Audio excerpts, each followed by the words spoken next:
Puso, may isang lalaki sa isang bayan na napaka-choosy. Kailan kaya niya makikita ang tunay na babae? Gusto daw niya na isang modernong babae. Pad ang aming team sa Mindanao, sa lungsod ng Moncayo, Davao de Oro. May isang lalaki na palagi nahabol ng babae at tinatawag rin siya sa kanilang bayan na isang lalaking choosy. Ano ba ang tipo mo sa babae? Ang type ko po ay yung isang modernong babae. Yung isang babae na alam na ang kanyang ginagawa at may sariling paninindigan, ngunit tumatanggap pa rin sa payo ng ibang tao para umunlad at para matutunan kung ano ang tama at mali, at sila ang nagbibigay kulay sa pamilya, sila ang nagtataguyod sa pamilya.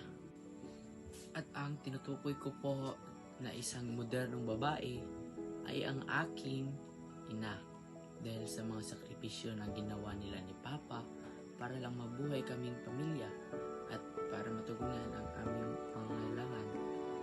Salamat sa lahat, ina.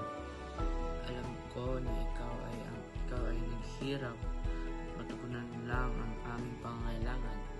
Salamat sa lahat.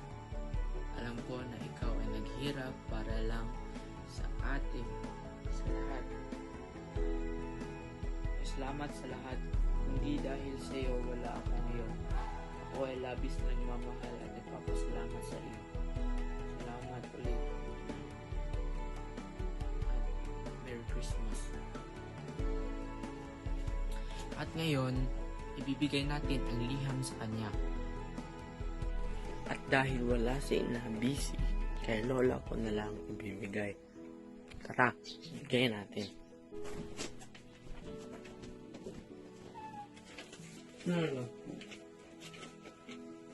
Mahal kong ina, paano ko ba masusuklian ang mga sakripisyo na iyong ginawa?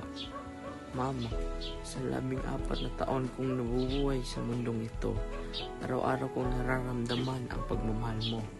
Inay, salamat sa lahat ng iyong ginawa. Kahit na ikaw ay nagagalit sa akin, pero alam ko na lahat ng iyon ay para sa akin.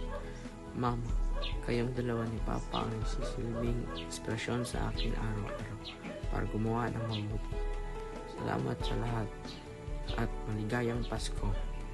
Nagmamahal ang iyong anak, si Sigmund.